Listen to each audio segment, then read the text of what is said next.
why don't you get us started? I guess, when did this whole process become finalized for you? I know you were talking to the fans and the students on stage saying that we're going to wear these colors for a long time. When did you guys come to that conclusion?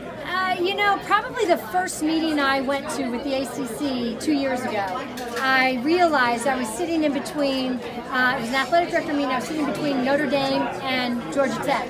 And I looked at our name tags, and they looked pretty much interchangeable because our colors were so identical.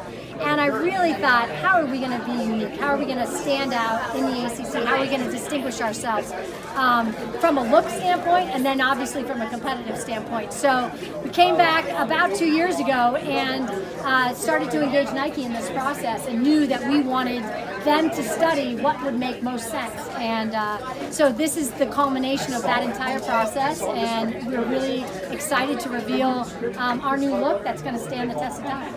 How does the process go then? Do you come to them and say, here are the colors we want, what do you want to do with it?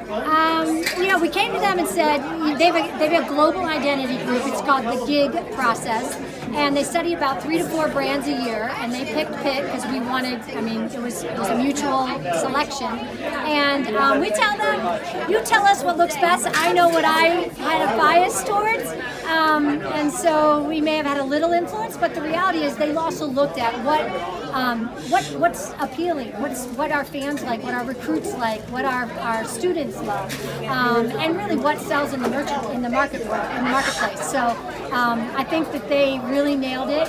They came and studied the University of Pittsburgh. They spent about 3 or 4 days on campus.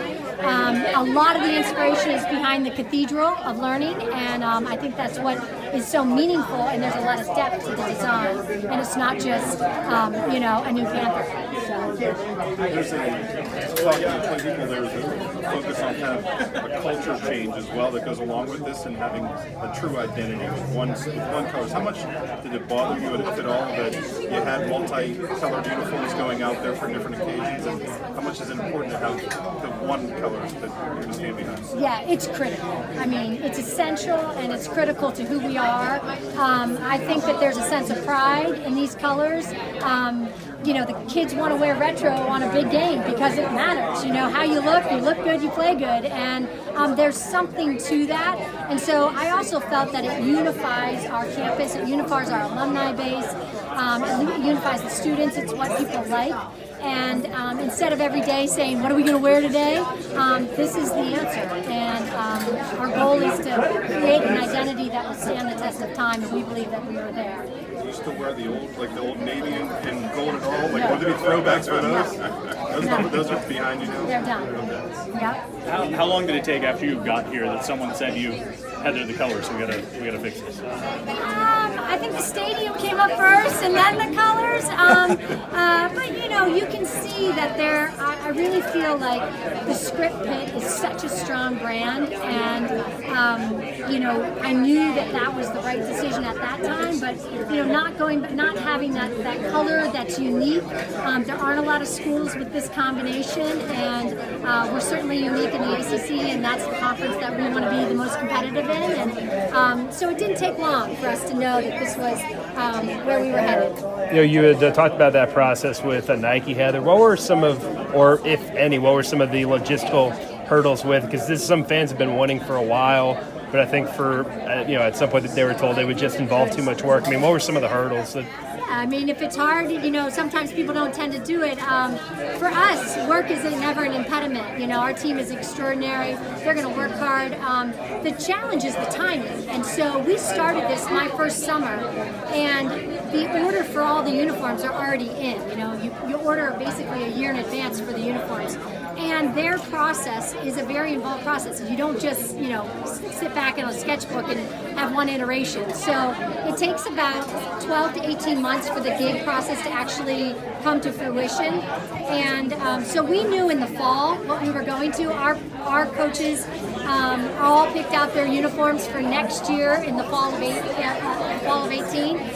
So all of our new uniforms that are coming in this summer will be in what you see today.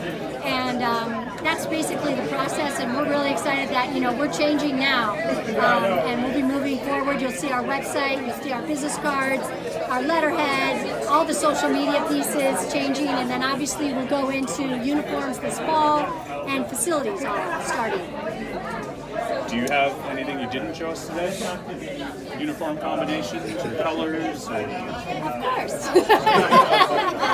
No, you know, I mean, there's always fun things that you want to share for a marquee matchup and a marquee game, and that may be a possibility. What has the alumni reaction been? I mean, you talked about the student reaction, but the alums are the ones that wore these colors and went with these colors. Yeah, I mean, this is, you know, I know it's not identical to the Merino and Dorset Air, but it is resemblant, and I think this is the contemporary look of that era, and there's no question. It's been positive. We hope we build a sense of pride behind the brand. I mean, that's our job, is to create a sense of pride behind that brand. I know they had a history of success in that, and we're trying to create a history of success moving forward. Good. Well, thank you all very much.